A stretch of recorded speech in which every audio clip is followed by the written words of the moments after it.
Okay, it's finally time I start talking about this car. This car being, I call him Gooch. So this is my 2008 Dodge Caliber SRT4. It's a front-wheel drive, 2.4 liter, turbocharged, 6-speed manual transmission car. For those that don't know, they're pretty low production, but it is what it is. It came way after the Neon SRT4. It's okay. It's a hatchback, front-wheel drive, a hot hatch, you know? I love the car. I've had a few of these, but with Gooch, I decided to have like a learning experiment, which I just kind of do a whole bunch of stuff and figure out how to do everything. And so far, it's worked out okay. Some things haven't worked out okay, but that's okay. This is going to kind of be a build series of the next iteration of Gooch because he's changing. He's no longer really going to be what he was before. He's going to be a little bit different.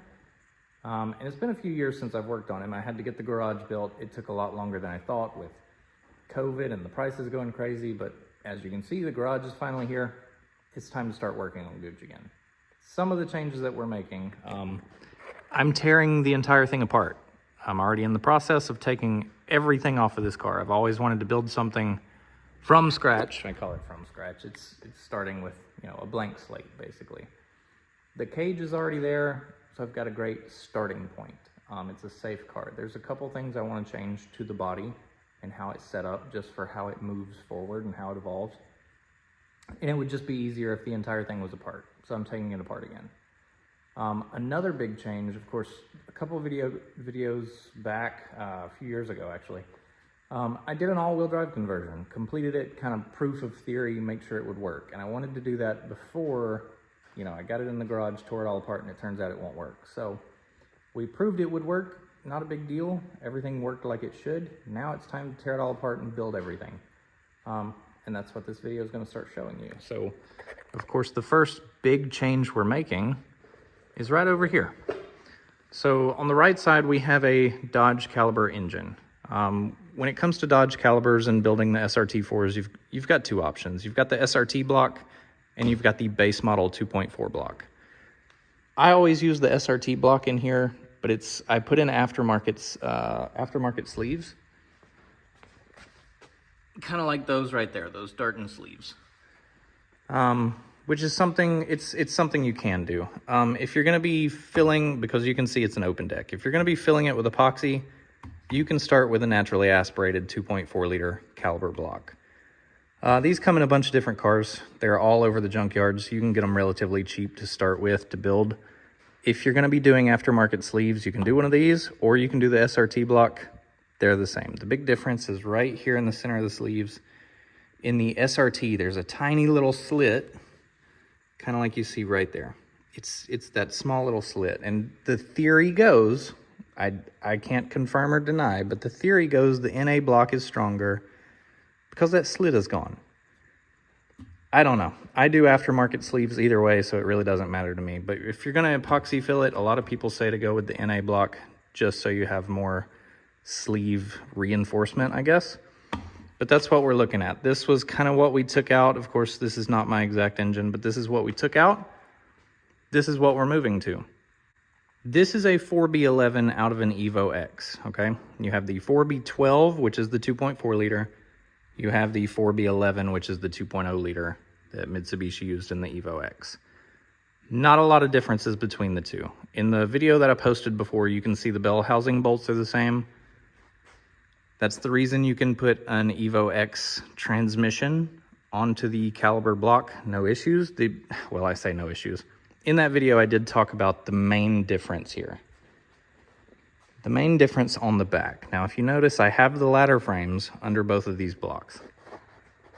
You can see where the Caliber engine is pretty well flush across, and the Evo engine has this indention back here, okay?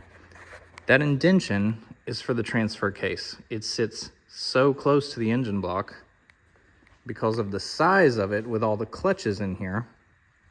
It actually touches the back of the Caliber block. So if you're trying to convert your Caliber all-wheel drive, you're gonna literally run into that problem. It's gonna hit there, so you have to clearance it out. Not a big fan of that. So 4B11 is the answer. There's one more thing I'll talk about with these, but before I go any further, a lot of people have tried to say put the Evo ladder frame on the Caliber block. there's, I think it's 2 bolt holes underneath here that hold the ladder frame on. They're in different positions. You could work around it. You could drill and tap. You could make a custom ladder frame. You could do whatever you wanted to do. I don't really trust it. I like that this one was built like this on purpose. They put in the reinforcements where they needed to go, whereas a caliber block, you'd be taking some of that away by shaving it down. I'm moving forward with the 4B11. Now, something to add about the 4B11 Evo, you can see these reinforcements here. This is also an open deck block. It's got a couple extra reinforcements, which really help strengthen this thing up from the factory. These blocks from the factory are a lot stronger. It doesn't matter to me. I'm gonna be going with aftermarket sleeves in the Evo block anyways, so it's okay by me. But that's one of the big major changes we're making to Gooch. Now, this is not gonna be a how to convert your Caliber to all-wheel drive. This is how I'm converting mine to all-wheel drive. I talked about it in the other video. Several different ways you can do it. If you want to do the ladder frame method, if you want to shave the back of the caliber block, you can absolutely go that route. Another route you could do is try to take the caliber block, Evo transmission, and a transfer case from an RT caliber, because there were some base model calibers that were all-wheel drive. You could try one of those transfer cases and try to connect it to an Evo X transmission. It might just bolt on, it might clear the caliber block, no issue. It's completely up to you, whatever you want to try. I haven't tried it, so I can't tell you it's going to work. Of course, I've got one sitting here. I could try it, and I might, sometime in the future, but right now, I don't know if that'll work. It is an option.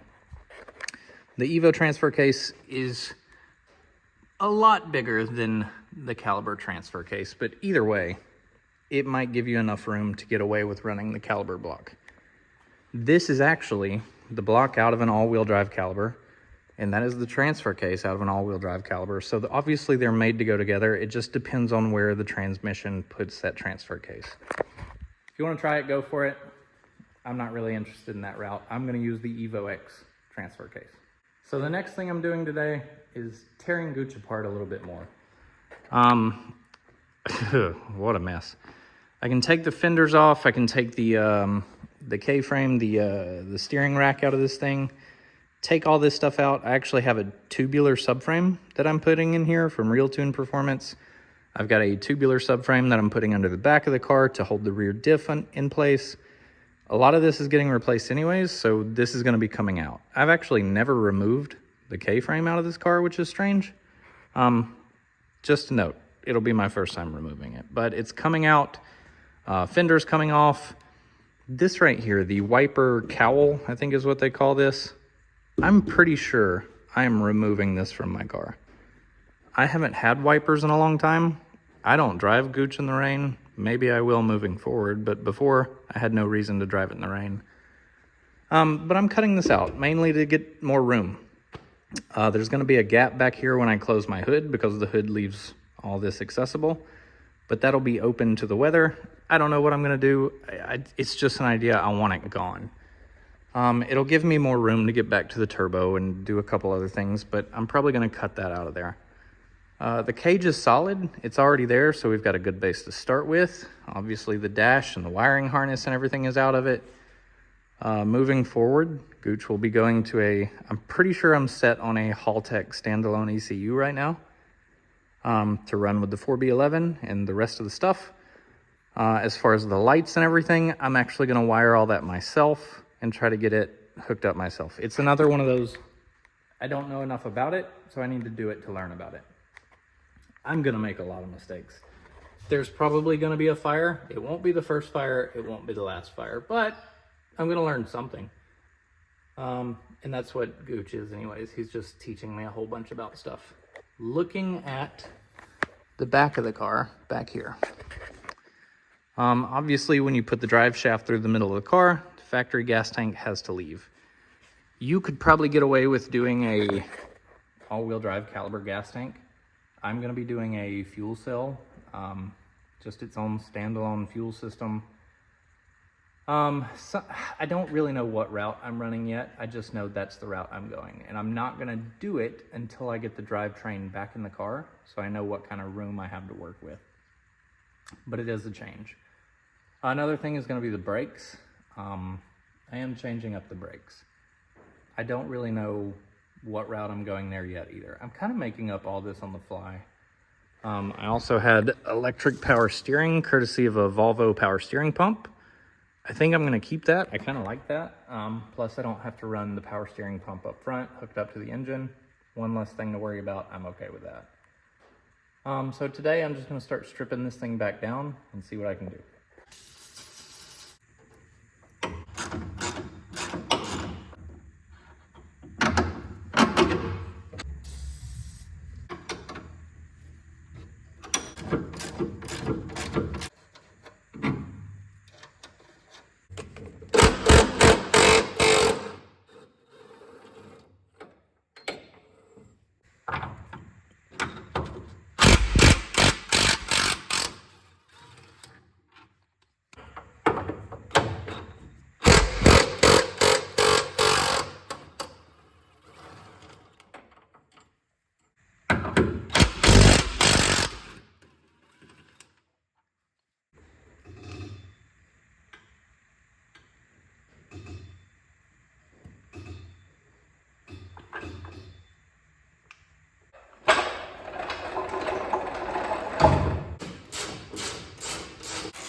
Whew, I've spent all day tearing everything else off of this car.